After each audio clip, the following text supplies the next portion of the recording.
เอาสบายดีตอนนี้เขาก็มาบ้านท่านพรเพิ่นมาจากอเมริกา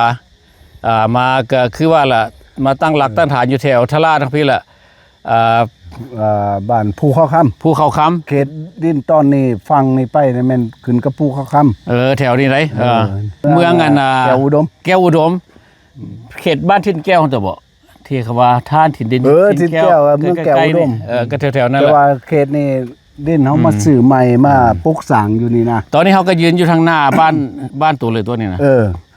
ว่ามาปลูกสร้างใหม่เพราะว่าเพื่ออนาคตบ่เทื่อว่าไหนเทื่อไปเทื่อมาเฮามานอนพักนอนหมู่ครูมาเยี่ยมมายามกันพอได้นอนมาอยู่นี่พอได้นอนแต่ว่าเฮือนมียี่พุ่นหลังนึงแล้วเฮือนมีบัดนี้มาปลูกอีกหลังนึงหลังนึงเพราะว่าอยากอยู่ธรรมชาติมันอยู่สันภูเด้สิละเหลียวมันก็ถ้ามีธรรมชาติสันภูของออกไปนี่ใกล้ๆอันเคลื่อนทลาดบ่ใกล้ๆเคลื่อนทลาดนี่แหละเพราะว่าเฮามักมันธรรมชาติมันเย็นมันแบบว่าค่ำมามันอากาศสดอากาศสดว่าซั่นไปคือมื้อนี้มันก็ร้อนเนาะร้อนได้มื้อนี้เลยร้อน80 90องศาพุ่นล่ะเที่ยวไปเที่ยวมาจากอเมริกากับลาวเข้าใจไปตอนนี้บำนาญแล้วบำนาญก็เที่ยวไปเที่ยวมาคอยสร้างคอยสาไปตัวแล้วปีใหม่เฮาก็สิได้ดำเนินต่ออีกก็ที่เหลียวที่นี่ก็กำลังสร้างขึ้นสร้างมาได้ระยะนึงแล้วนี่นะสร้างบาดาลสร้างก็ขึ้นมาดึงไฟดึงอย่างเข้ามาก็เดี๋ยวนี้เขาใช้น้ำบาดาลนั่นแหละบาดาลของห้องบาดาลโอ้เดี๋ยวนี้แพงหลายสร้างบาดาลก็ได้ก็จกลงไปก็ประมาณบ่ว่าประมาณละ12 ล้านเดี๋ยวนี้เนาะดึงสายไฟลงมาก็5 ล้านมันก็ไปง่ายอยู่อันนี้ก็ปลูกต้นไม้น้อยๆไว้เตรียมพร้อมต้นนี้แบบว่าให้มันใหญ่ต้นม่วงต้นยังอันนี้เบิ่งคือสิเป็นต้นผักติ้วส้มเอาไว้กินหมู่คูมาเยี่ยมมายามมีเฮาก็ปลูกไว้เตรียมไว้แล้วเนาะต้นบักม่วงอันนี้พุ่นละแล้วปีใหม่เฮาจังคอยดำเนินต่อไปนี่ต้นมันนี่เอาไว้เกลือไก่ขายบ่เบิดราคามันถูกแล้วก็ปลูกต้นบักมีพร้อมบักมีบักมีใหญ่แล้วกกดูแล้วก็เดินท่อแป๊บมาใส่นี่ไว้หดสวนหดอันนั้นฝังดินมาก็มันต้นนี้มันดีสำหรับไว้ให้งัวกินบ่หรือว่าบ่แล้วมันต้นขายเด้ขายวะราคาถูกแล้วอันนี้เฮาบ่ขายเฮาเอาไว้ให้ไก่กินมันก็เป็นโฮมพร้อมเนาะเป็นโฮมดีเลยก็ก้นออกเบิดต้นใหม่ต้นนี้ต้นนี่ทั้งหลังบ้านเนาะก็มีเผือกอยู่น้อยเผือกเฮาก็เอามาปลูกนี่ต้นกระโดต้นมักกระโดอะโวคาโดกระโดปลูกเตรียมไว้แล้วเนาะเพราะว่ากำลังสร้างบ้านใหม่ซิมันมีครบถ้วนกับมันมีสวนยังเตรียมไว้แล้วนี่ก็ได้เนาะครูมาเยี่ยมมายามไปว่าจริงไข่ก็ฟังไปตามธรรมศาสตร์ละไปอ้อมๆมึงว่าเงินใหญ่ส่ำใดปลูกขึ้นมาได้โดนปานใดแล้วนี่เฮาก็ปลูกทิศแล้วนี้ต้นทั่วมันก็ขึ้นไวทุกเส้นต้นบักทั่วนี่เนาะทิศแล้วโอ้ค่อยเฮ็ดไปนี่ก็เฮ็ด3ห้องนอนเพื่อระวังเล็กเด้อเล็กเดี๋ยวมาเสียบหัวเด้เห็นบ่ค่อยเฮ็ดอันนั้นก็เฮือนฮักแพงกันหัวหน้าเซอร์เพิ่นโอ้เพิ่นก็ปลูกพร้อมกันปลูกพร้อมกันฮักเพิ่นปลูกก่อนแต่ว่าเฮามาปลูกตามหลังนี่เพิ่นก็เทแบบสบายดีเด้อสบายดีเพิ่นพามารอเบิ่งเฮือนเพิ่นว่าปลูกลิ้นมาหัวเปิดตาเขตเมืองลาวฮ้อนแม่นฮ้อนหลายฮ้อนก็ยาละอดทนเอาเฮาก็ฮู้ว่ามันยามฮ้อนมันก็ต้องฮ้อนเด้เพื่อนหัวหน้าเซอร์หัวหน้าเซอร์แดนติดกันนั่นแหละมันฮ้อนมันเอาตอนนี้ปลุกขึ้นได้ซ้ำแล้วเนาะพาเศร้าเทคานพาเศร้าแล้วเอาดินเขาแล้วจะเอาดินเขาประมาณ100 รถโอ้100 รถเพิ่นว่าห้องละ50แล้วเฮาจังสิก่อเทคาน100ลงไปแล้วเฮาก่อวงกบขึ้นก็ตัดหลังคาเฮ็ดจังห้องนอนเนี่ยบ้านเนี่ยนะ3ห้องนอน3ห้องนอนบ่ห้องนอนใหญ่โอ้ปลุกขึ้นแล้วใหญ่ได้นี่เนาะ ประมาณ8 คูณ 12ห้องนอนนี่ห้องน้ำ บ่อันนี้ห้องน้ำบ่นี่ ห้องน้ำซุม เ เรือนครัวยังสิได้เฮ็ดต่อออกไปอีก อันนี้ห้องน้ำ ตัวนี้ห้องรูม โอ้ living room บ่ มีรูมตัวนี้ห้องนอนอยู่พุ่น กระดินนี่ก็โบกใหญ่ปานใดเนาะพอดีงามเนาะ ใหญ่พอดีงาม30 คูณ 30 3คูณ30 คันอยู่มีก้านนี่ได้2หลัง โอ้ได้2หลัง อันนี้บ่อนไว้จอดรถจอดนั่น ก็ต้องให้เตรียมไว้เพราะว่า เตรียม ให้มันมีบ่อนสถานที่ หน้าบ้าน ขวาง นี่หน้าบ้านก็เอาไว้บ่อนจอดรถหมู่คู่ของผู้ที่ว่าหักแพงมาเยี่ยมมายามญาติพี่น้องมาพักผ่อนได้ ก็ถือว่าเฮือนหลังนี้กำลังสร้างขึ้นเนาะบ่ทันได้ดนเดือน1เดือนไปกำลังขึ้นมาประมาณนั้นแหละเนาะ ประมาณ แล้วมันพอแล้วถ้ามันแล้วขึ้นนี่โหโทเอาอัน2ห้องนอนบ่คือเป็นอย่าง3บ่3เนาะนี่อันนั้นเป็นห้องนอนมานี่ ห้องนอนนี่ โอ้ห้องนอนให้เป็น1 2 3ไปเลยวะ อันนั้นก็ห้องน้ำอีก โอ้อันนี้ห้องนอนนี่เป็นคือว่า 2 ห้องน้ำ โอ้ก็กว้างเติบเนาะเอาเบิ่งคักๆแล้วก็ได้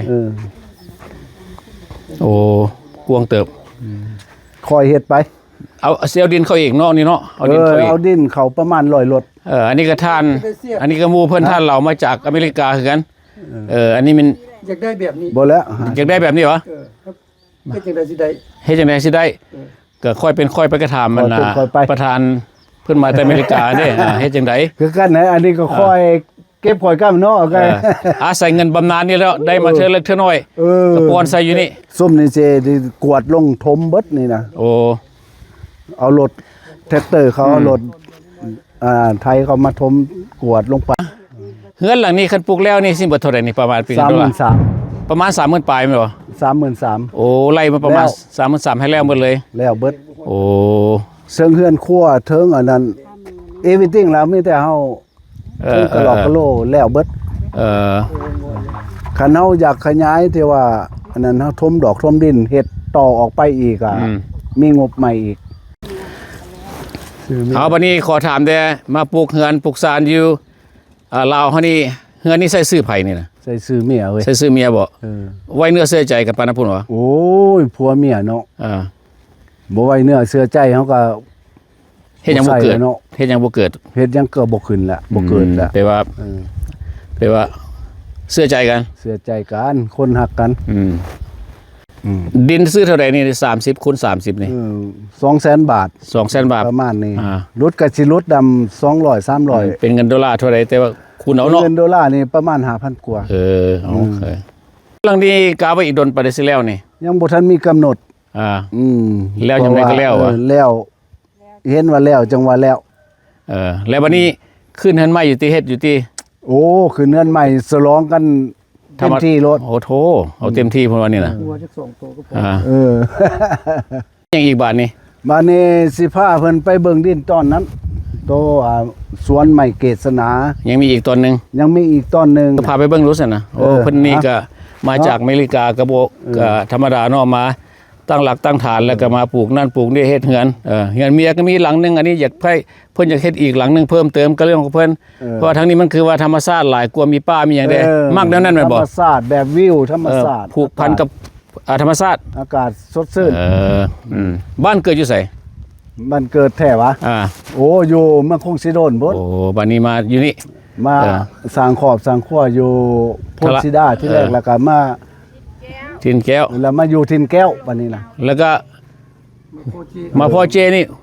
หัวใจตกล้นบัดนี้ หัวใจ ที่แถวทินแก้วนี่ ดินเหล้าเด้ หนีบ่รอด นี่บ่รอด เอาไปพาไปเบิ่งดินตอนนั้นทุกบาทนี่นะ เอา ไป ไปเบิ่งดินตอนนั้น นาส่วนเกษนาของท่านพร อินดิเซนเลย อินดิเซนแล้ววันนี้กว้างเติบตัวนี้นะชื่อได้บ่ว่าซื้อนี่หลายปานใดอันละ 200,000 บาท 200,000 บาท เฮาซื้อ ก็กว้างเติบเนาะก็อันนี้เป็นต้นไม้กฤษณาบ่เนี่ยนะ ไม้เกษนาไม่ดู โอ้ แล้วก็ไม้ ตัวนี้ว่ากฤษณาตัวนี้ไปว่าซื่อๆนี่ ไม้ วะ โมกนี่มันเป็นแม่งแล้วเนี่ยว ะ นี่ นี่อันนี้วะ ตัวนี้ อันนี้ไม้เกษณาวันนี้ ไม้เกษณา นี่ มันเจาะเข้าไปมัน ข้าเจ้าซื้อไปหยัง โอ้เห็ดน้ำหอม เฮ็ดหอมเนาะโอ้ แต่ก่อน โลนึงประมาณ 300,000 บาท ตัวนี้นี่ไหนเขาเจ้าซื้อเขาเจ้าตัดเอาวะตัดเป็นต้น เพ วะ ราะว่าเขาได้กรีดให้เขา เอาอันนี้นี่วะเอาเปลือกมันนี่วะ เป็นบ่ทั้งในมันพุ่นมันเป็นแมง เอา ดำ แกนมันเอาแกนมัน เอาแกน มันหอมแม่นบ่ มันหอมเขาเอาไปต่างประเทศครับ โอ้พวกกระกวางเติบตัวนี้นะ แม่นเบิดล่ะ โอ้มี ตัว อันนี้ต้นเม่นหมากยังสิเนี่ย กกค้อม ก็บอกบ่แม่นตัวนั้นน่ะก็บอกสเมกบ่ นี่ อันนี้ เกษณาเลยนี่นะ เกษณา เกษณากันไล่แบบนี้ โอ้กะว่า เกษณาเบิด ซื้อนี่ก็ซื้อเตรียมไว้ขายนำซะซั่นน่ะ ก็บ่ฮู้คันมีสื่อก็เขาก็ให้มันแม่งแล้วก็จ่อๆใส่น้ำยา คือว่ามีดินดอนอันนั้นก็ปลูกเฮือนพอเรียบร้อยแล้วดินต้นนี้มาซื้อไว้ให้หยังซั่นน่ะ ซื้อไว้ ปลูกไว้ซื่อๆวะซื้อไว้ซื่อ ซื้อไว้ซื่อ ๆบ่ฮู้ว่าอนาคตสิเป็น ๆ อะไร บ่ฮู้ว่าอนาคตนี่เป็นอะไรสิปลุกเกินบ่หรือว่าสิเฮ็ด ให้ลูกให้หลานบ่เลิกขาย ให้ ก็ หลาน ซื้อแล้ว ไป ได้ราคาดีก็ขายก็มันบ่ได้เสียหยังซื้อเด่นแม่นบ่เนาะ บ่คำว่าเดือนฮ้อนเขาก็ขายก็อาจจะได้กำไร ก็ อนาคต ประ ข้าง มาณ หน้า นั้นละ ก็แม่นละโอ้มันก็สว่างตัวมันก็เป็นโฮมเฮ็ดเป็นโฮมเป็นอย่างดีได้นี่นะเพราะว่า นี่ต้นไม้ก็ตัดออกลายแหละเด้ คือสมมุติว่าบ้านก็บ่ได้อยู่ไกลเฮามาเฮ็ดเทคนิคบอกเลยว่ามานั่งเล่นก็ดีบ่ซื้ออาหารการกินบอกเลยว่ามาเฮ็ดบาร์บีคิวหยังก็ได้เรื่องเลยอยู่นี่กินบ่กินเบียร์ ประมาณนั้นมันโฮมมันเย็นดี อืม ต้นไม้ต้นตอกเฮาก็อุดมสมบูรณ์ มีดินหลายมันก็ดีตัวยามเมียเครียดกับเมียให้กับมารีนอนอยู่เปนี่ก็แล้วตัวเปนี่ตัวนี้กับต้นนั้นก็เฮ็ดเปนอนได้เลยเด้นอนรีให้เมียซอกอยู่หั่นแฟนก็ได้เงินบ่เสียเทือนหน่อยอยู่งาม ดีใจน้ำ แล้วก็สิมากวดอีกได้นี่บ่แม่นว่าป้าไว้สิได้ กวดขี้ดินนี่ว่าให้มันสะ กวด อาด ใบไม้มาซุ้ม โอ้บ่ แป้ สุ น ก เบิด โอ้คันสุ่มมันบ่สิเป็นพิษภัยเรื่องควร บ่เกี่ยว บ่เกี่ยวอะค่ะเป็นหยัง ผ่าน บ่ มาหันแป้นคือเดินวัดนี่ยาบ่มีจะเสร็จแล้วเฮาเฮ็ดนี่เฮาก็มาซับหุ่นซับมันออก วะ เพราะว่าแป้นเบิดอ่ะ อันนี้มันบ่ต้นเกียรบ่แม่นต้นเกียรติ อันนี้มันต้น ต้นหยังบุ ต้นแกนเหลือง วะโอ้ มันเพื่อก็เฮ็ดสูบหน่อยอยู่เทิงก็ได้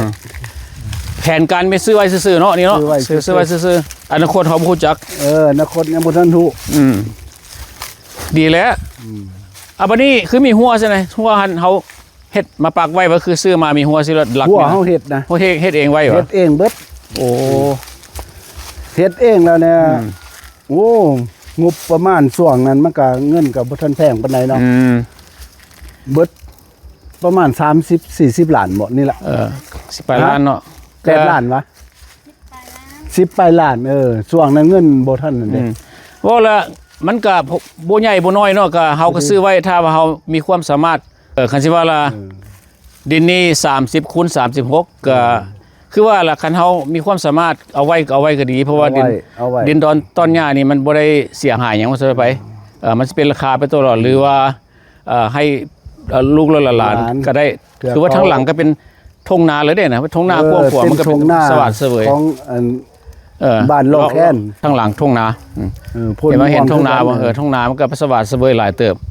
ดีใจน้ำเนาะที่ว่าหมู่คู่มาจากอเมริกาแล้วก็มามีครอบมีครัวพี่เที่ยวไปเที่ยวมามีสวนมีบ้านแล้วก็พอได้อยู่ก็ดีใจน้ำภูมิใจน้ำคือก็ขอบใจหลายๆที่ว่าหมู่คู่พี่น้องป้องไปที่เข้ามารับชมวิดีโอนี้ คนไลค์กดแชร์